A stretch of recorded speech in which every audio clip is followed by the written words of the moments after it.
அதிமுக ஒரு பாஜக விட்டு வெளியே வந்தவரும் பலம் பெறுது. தமிழ்நாட்டு அரசியல தலைகீழ் மாற்றங்களை கொண்டு வருது. ஏராளமான மாற்றங்கள் அடுத்தடுத்து நடக்கின்றன.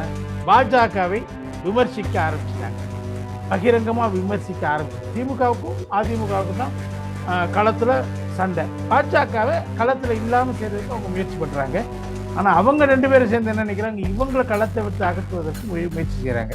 இதுதான் தமிழ்நாடுனுடைய லேட்டஸ்ட் பாலிடிக்ஸ் ட்ரெண்ட். இதுதான்.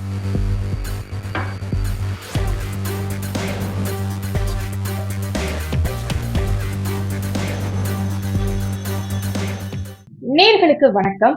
மூத்த பத்திரிகையாளர், அரசியல் விமர்சகர் திரு கலை அவர்களிடம் பேசலாம். வணக்கம். வணக்கம்ங்க. அதிமுக என்ன பண்ணிட்டாங்கன்னா, பாஜகவை விமர்சிக்க ஆரம்பிச்சிட்டாங்க, பகிரங்கமா விமர்சிக்க ஆரம்பிச்சிட்டாங்க. எல்லாரும் முக்கிய தலைவர்கள், எடப்பாடி அவர்களும் கடுமையாக விமர்சிக்க ஆரம்பிச்சிட்டாங்க. அது இப்ப அவங்க என்ன பிளான் பண்றாங்க, பாஜகவையும் காங்கிரஸையும் விமர்சிச்சா தமிழ்நாட்டு உரிமைகளுக்காக தாங்கள் நிற்பதாக அர்த்தம் செய்து கொள்வார்கள் மக்கள் அப்படின்னு நினைக்கிறாங்க.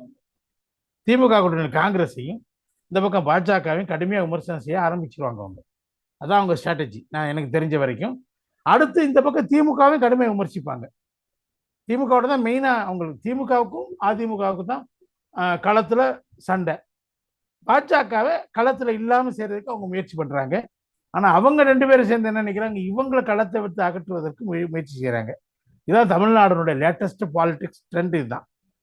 இதுல ஏதாவது மூன்றாவது அணி அப்படின்னு உருவாகிறதுக்கு வாய்ப்புகள் இருக்கா? ஏன்னா ஓபிஎஸ் ஒரு பக்கம் இந்த பக்கம் போராடிக்கிட்டு இருக்கிறாரு. அப்போ இன்னொரு டாக் என்ன போகுது அப்படின்னா, இரட்டை இலை சின்னம் ஃப்ரீஸ் பண்ணப்படும். அப்ப ஓபிஎஸ் பாஜகவுடன் ஒரு கூட்டணியா அமைத்து அது ஒரு மூன்றாவது கூட்டணியாகவும், அதிமுக அப்படிங்கிற தரப்புல இருந்து இபிஎஸ் வேறு ஒரு தனி சின்னத்தில் போட்டியிட்டு அவருடைய பலத்தை காட்டுவதற்கும் வாய்ப்புகள் இருக்குங்கிறாங்க. இதுக்கான சூழ்நிலைகள் இருக்கா? நிச்சயம் மூன்றாவது அணி பாஜக தலைமையில் அமையும். என்டிஏ கூட்டணி, தேசிய ஜனநாயக கூட்டணி இங்க அமையும்.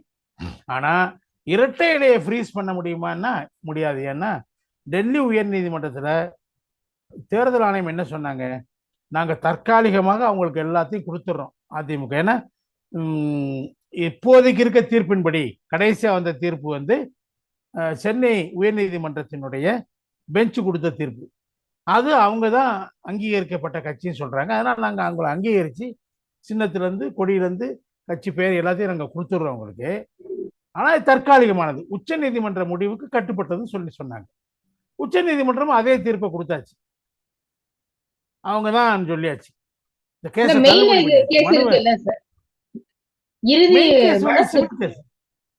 Main case civil case. ஆனா சிவில் கேஸை பற்றி அவங்க பேசல. அவங்க பேசுனது என்னன்னா, உச்ச நீதிமன்றத்தில் இருக்க வழக்குல வேற மாறுபட்ட தீர்ப்பு வந்தா நாங்க இந்த ஆணையை திரும்ப பெறுவோம்னு சொன்னாங்க. மாறுபட்ட தீர்ப்பு வரல, அப்போ ஆணையை திரும்ப பெறுவதற்கான வாய்ப்பே இல்லை. அதையெல்லாம் பாஜக செய்ய முடியாது. ஏன்னா உச்ச நீதிமன்றம் தலையிடுவாங்க, அதுல நீதிமன்றங்கள் தலையிடும் நிச்சயமா. அதனால அது செய்ய முடியாது. ஆனா ஓபிஎஸோடையும் தினகரனோடையும் இவங்க தான் போறேங்கிறாங்க, நாங்க கூப்பிட்டா போறதுக்கு தயாரா இருக்கிறோங்கிறாங்க. அவங்க கூப்பிடுற மாதிரி தெரியல, அவங்க கொஞ்சம் தயக்கம் தெரியுது பாஜகவுக்கு. இவங்களோட போனா என்ன பிரச்சனை வரும்னா, சசிகலாவையும் சேர்த்துக்கிட்டா முக்குளத்தூருடைய வாக்கு வங்கியை குறி வைக்கிறாங்கங்கிற எண்ணம் தென் தமிழ்நாட்டில் பரவலாக வரும். அதுக்கு எப்பயுமே ரியாக்ஷன் நடக்கும். ரியாக்ஷன் தலித் மக்கள், பட்டியலின மக்கள், குறிப்பாக பல்லர்கள், தேவேந்திர குல வேளாளர் சொல்லிக்கிறாங்களே, அவங்க இவங்களை விட்டு வெளியேறி அதிமுக பக்கம் போறதுக்கு வாய்ப்பு இருக்கு. பேக்லாஷ் எப்பயுமே இருக்கும். அதாவது தென் தமிழ்நாட்டில் முக்குளத்தூருக்கும் தலித்துகளுக்கும் ஆகாது, அதே மாதிரி வட தமிழ்நாட்டில் வன்னியர்களுக்கும் தலித்துகளுக்கும் ஆகாது. வன்னியரோட வட தமிழ்நாட்டில் பாஜக அதிமுக கூட்டணி வச்சப்போ நான் சொன்னேன், தலித்து வாக்கு உங்கள்கிட்ட போயிட்டு சொன்னேன்.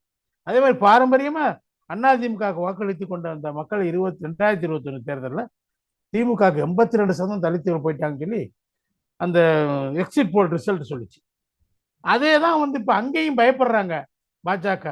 அவங்க ஏற்கனவே தேவேந்திர குல வேளாளர்களோடு ஒரு நெருக்கமான உறவு புதிய தமிழர் கிருஷ்ணசாமியோடு வச்சிருக்கிறாங்க.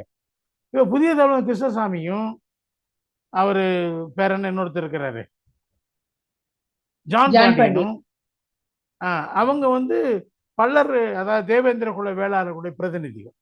அவங்க மோடி வரும்போது போய் பார்க்கலையே, பார்க்கணுங்கிற ரிக்வஸ்ட்டை வைக்கலையே, டிமாண்டை வைக்கலையே. ஏன்? அவங்க இவங்களோட போறதுனால, பன்னீரோட போறதுனால அவங்க யோசனை பண்றாங்க, பாஜகவோட போறதை பத்தி யோசனை பண்றாங்க. அவங்க நிச்சயமா பன்னீரோட இவங்க போனாங்கன்னா அதிமுக பக்கம் வருவாங்க. அது இவங்களுக்கு கிடைக்கிற வாக்குகளை அவங்க ஈக்குவலைஸ் பண்ணுவாங்க. அவங்க மூலமா ஈக்குவலைஸ் ஆயிடும் அதிமுக. இங்கேயும் நான் என்ன சொல்லிட்டு இருக்கேன், அதிமுகவுக்கு நீங்க பாஜக விட்டோட விட்டுறாதீங்க, ஜாதிய கட்சியான பாமகவை நீங்க புறக்கணிக்கணும்னு சொல்றேன். நான் கூட்டணியில் சேர்க்கக்கூடாதுன்னு சொல்லிட்டு இருக்கிறேன். அவங்க என்ன செய்வாங்கன்னு தெரியாது. நான் அந்த கோரிக்கையை திரும்ப திரும்ப வச்சுட்டே இருக்கிறேன். அது வச்சேர்ந்தீங்கன்னா அதுவும் உங்களுக்கு எதிராக தான் போகும் அப்படின்னு நான் சொல்லிட்டே இருக்கிறேன். அதனால உங்களுக்கு தலித் வாக்குகள் கிடைக்காதுன்னு சொல்லிட்டு இருக்கிறேன். அது அவங்க என்ன முடிவு எடுப்பாங்கன்னு தெரியல. இன்னொரு பக்கம் பாமக திமுகவோடய பேசிட்டு இருக்கதா கேள்விப்படுறோம். அது என்ன ஆகும் தெரியாது. அப்படி அவங்க போனா விசிக அங்கேருந்து வெளியேற வேண்டிய கட்டாயம் ஏற்படும். இந்த மாதிரி சிக்கல்கள் தொடர்ந்து இந்த கூட்டணிக்குள்ள இருந்துட்டு இருக்குது. இன்னும் கொஞ்ச நாள்ல எல்லாம் தெளிவாயிடும். இன்னொரு 1 or 2 monthsல தேர்தல் அறிவிச்ச உடனே எல்லாரும் தங்களுடைய பொசிஷனை கிளியர் பண்ணிடுவாங்க. எனக்கு தெரிஞ்சு தேசிய ஜனநாயக கூட்டணியில் இருந்த கட்சிகள் நிச்சயமா பெரும்பாலான கட்சிகள் அதிமுக பக்கம் தான் போவாங்க. பாஜக பக்கம் போறதுக்கு வாய்ப்பு மிக மிக குறைவு. ஏன் சொல்றேன்னா, இவங்க 2014 தேர்தலில் போட்டி போட்டப்ப 2 இடத்துல தான் ஜெயிக்க முடிஞ்சுச்சு. இப்ப அந்த அளவுக்கு பலமா பாமகவோ தேமுதிக, குறிப்பா தேமுதிக அன்னைக்கு பலமா இருந்துச்சு. 8% மேல வாக்குகள் வச்சிருந்தாங்க. இன்னைக்கு அவங்களுக்கு 1% கட்சியா மாறிட்டாங்க. அதனால விஜயகாந்த் இல்லாத தேமுக தேய்ந்த திமுக தான். அதனால அதுல ஒன்றும் பெரிய அளவுக்கு அவங்களுக்கு வாய்ப்பு, அப்ப அந்த இடத்துல அந்த 3வது அணி பெருசா வர்றதுக்கு வாய்ப்பு இல்லை. அதனால டெபாசிட் கிடைக்குமா கிடைக்காதாங்கிற கொஸ்டின் தான் அவங்க முன்னாடி நிற்கும். பாஜக கூட போனா, கூட்டணி போனா அவங்களுக்கு ஆப்ஷன் 2 தான். டெபாசிட் கிடைக்கும், இல்லாட்டி கிடைக்காது. ஆனா அதிமுக கூட்டணியில வந்தா ஜெயிக்கலாம், இல்லாட்டி ஜெயிக்க முடியாது. 2 ஆப்ஷன் தான். ஜெயிக்க வாய்ப்பு இருக்குது. அதனால என்ன செய்வாங்க, டெபாசிட் கிடைக்கிறதுக்காக ஏதாவது ஒரு கட்சி முட்டாள்தனமா முடிவு எடுப்பாங்களா? டெபாசிட்டுக்காக போய் சேருவாங்களா? ஜெயிக்கணுங்கிறதுக்காக தான் கட்சி, எல்லா கட்சியும் தேர்தல் நிற்பாங்க. அந்த வேட்பாளர்களும் அப்பதான் வேட்பாளர்கள் கிடைப்பாங்க அந்த கட்சிக்கு. நீ டெபாசிட் வாங்குறதுக்காக வேணா வரமாட்டான். அதனால இது வாய்ப்பு, தேர்தல் நெருங்க பலரும் அதிமுக பக்கம் போறதுக்கு வாய்ப்பு இருக்குது. அதிமுக ஒரு பாஜக விட்டு வெளியே வந்தவரை பலம் பெறுது. தமிழ்நாட்டு அரசியல தலைகீழ் மாற்றங்களை கொண்டு வருது. ஏராளமான மாற்றங்கள் அடுத்தடுத்து நடக்கின்றன. இப்ப திமுக கட்சியில் இருக்க கட்சிகளுக்கு, கூட்டணி இருக்க கட்சிகளுக்கு அவங்களுக்கு மாற்று ஆல்டர்னேட்டிவ் இருக்குது, அவங்களுக்கு சாய்ஸ் இருக்குது. திமுக தான் இருக்கிறது முன்னாடி ஒரு கட்டுப்பாடு. அவங்க அதிமுகவோட போக முடியாது. ஏன்னா அதிமுக பாஜகவோட இருந்துச்சு. பாஜக எதிர்ப்பது தான் அகில இந்திய லட்சியம்னு அவங்க சொல்லிட்டாங்க. அதனால போகவே முடியாது. அந்த நிலைமையை மாறி இப்ப பாஜகவோட தனியா நிற்குது அதிமுக. திமுக இன்னைக்கு பாஜகவோட நெருக்கமா போயிட்டு இருக்குங்கிற நிலைமையும் அவங்களுக்கு தெரியும். அதனால அவங்க ஏதாவது சீட்டு பெறத்துல பிரச்சனை இருந்துச்சுன்னா அவங்க அதிமுகவுக்கு போவாங்க. அதுக்கான வாய்ப்பு இருக்குது. தமிழக வாழ்வுரிமை கட்சி, கொங்கு நாடு மக்கள் இயக்கமும் மக்கள் கட்சியும் அங்க போறதுக்கான வாய்ப்பு ரொம்ப இருக்குது. நன்றி சார் உங்களுடைய தகவல்களுக்கு. நன்றிங்க.